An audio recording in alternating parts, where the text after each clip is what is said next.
Pagi itu, ketegangan sekaligus kecemasan sangat terasa di salah satu sudut rumah sakit, Pusat Angkatan Darat, RSPAD Gatot Subroto. Tepat pukul 7, dokter keluar dari ruangan. Anak-anak Soekarno langsung menyerbu dan tidak sabar ingin tahu kondisi ayah mereka. Yang dicanya cuma diam tanpa jawaban, hanya menggelengkan kepala pertanda pasrah. Guntur, Megawati, Rahmawati, Sukmawati, dan Guru bergegas masuk ke kamar rawat. Di pembaringan, sang ayah tergolek lemah. Megawati mendekat, membisikkan kalimat syahadat. Soekarno berusaha mengikuti, tapi tidak cukup kuat. Hanya satu kata yang sempat terucap lirih sebelum putra Fajar menutup mata untuk selama-lamanya. Allah, kata Soekarno. Pada 21 Juni 1970, Bung Karno meninggal di jam 7:07 waktu Indonesia Barat setelah melalui hari-hari terakhir sebagai tahanan politik. Ia bagai orang buangan, diasingkan di rumah tahanan oleh Soeharto yang dengan penuh lihai dengan mengambil alih kekuasaan. Rapi, pelan, namun pasti. Begitu cara Soeharto menyingkirkan sang penyambung lidah rakyat Indonesia.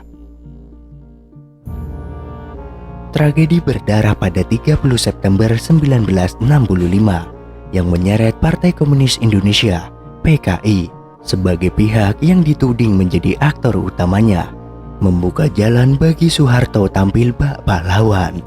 Ia juga mengintip peluang untuk melemahkan pengaruh Soekarno.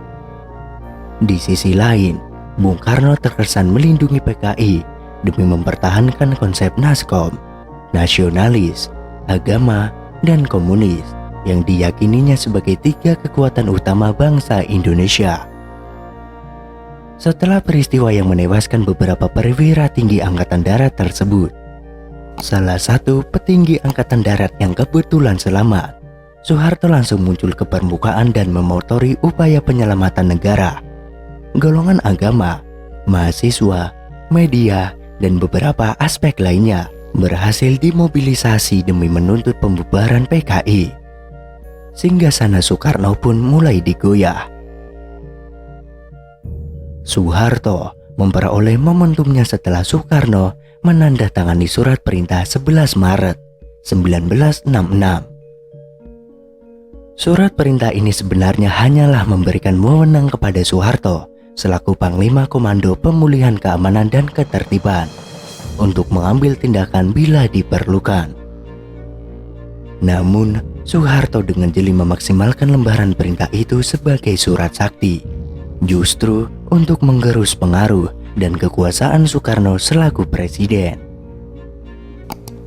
Hal ini terbukti setelah Super Semar dikukuhkan menjadi ketetapan Majelis Permusyawaratan Rakyat sementara, tak lama setelah dipegang Soeharto. Ditetapkannya Super Semar sebagai TAP MPRS menipiskan kekuasaan Soekarno. Dengan demikian, Super Semar yang semula hanya surat perintah justru menjadi bumerang bagi Bung Karno, yang digunakan Soeharto sebagai legitimasi untuk mengambil alih kekuasaan, lalu diperkuat dengan keputusan MPRS. Sah atau tidak, tulis Erod Jarot dalam Misteri Super Semar tahun 2006. Yang jelas, pengukuhan Super Semar menjadi TAP MPRS itu mencerminkan kepiawaian Soeharto untuk memainkan konstitusi demi mengejar kepentingan politiknya. Dari situlah upaya pelemahan terhadap Bung Karno dimulai, dan Soeharto amat lihai memainkannya dengan terukur dan sistematis. Sidang Umum MPRS pada 22 Juni 1966 menolak pidato pembelaan Soekarno yang bertajuk Nawaskara. Ini merupakan sinyal kuat bahwa ia harus segera meninggalkan istana negara. Kecemasan Bung Karno akhirnya terjadi. Sidang Istimewa MPRS tanggal 7 Maret 1967 meresmikan Soeharto sebagai pejabat presiden. Pada Mei 1967, seperti dikutip dari kontroversi Super Semar dalam tradisi kekuasaan Soekarno-Soeharto, tahun 2007, Soekarno tidak dibolehkan lagi memakai gelar presiden atau kepala negara. Selanjutnya, Soeharto menghimbau kepada Soekarno untuk tidak lagi menempati Istana Negara sebelum tanggal 17 Agustus 1967. Bung Karno kini sadar bahwa eranya memang sudah berakhir. Ia bersiap angkat kaki dari istana dan berpesan kepada anak-anaknya, kalau meninggalkan istana tidak boleh membawa apa-apa kecuali buku-buku pelajaran, perhiasan sendiri, dan pakaian sendiri. Barang-barang lainnya seperti radio, televisi, dan lain-lain tidak boleh dibawa, kata Bung Karno kepada anak-anaknya.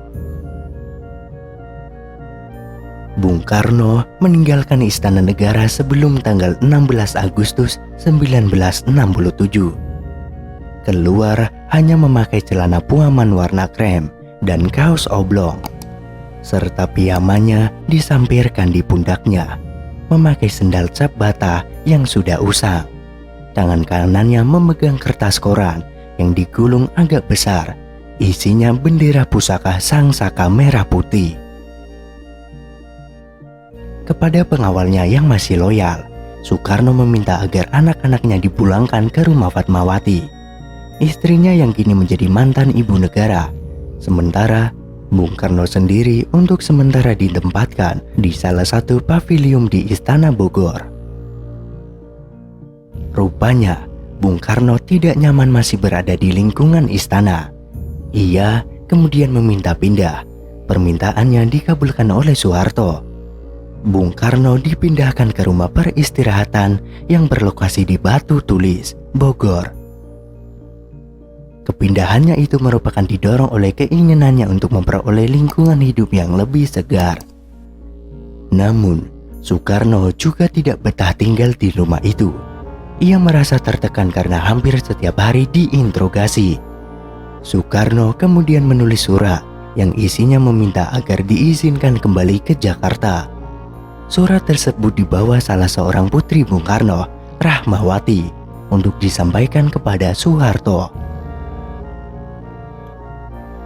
Pada 10 Desember 1967, Soeharto memerintahkan agar Bung Karno dipindahkan ke Wisma Yaso. Namun, selama ditahan di rumah itu, Bung Karno dilarang berhubungan dengan dunia luar dan dijaga ketat. Bahkan, keluarganya dan kerabatnya sangat sulit untuk bertemu dengan Soekarno sendiri.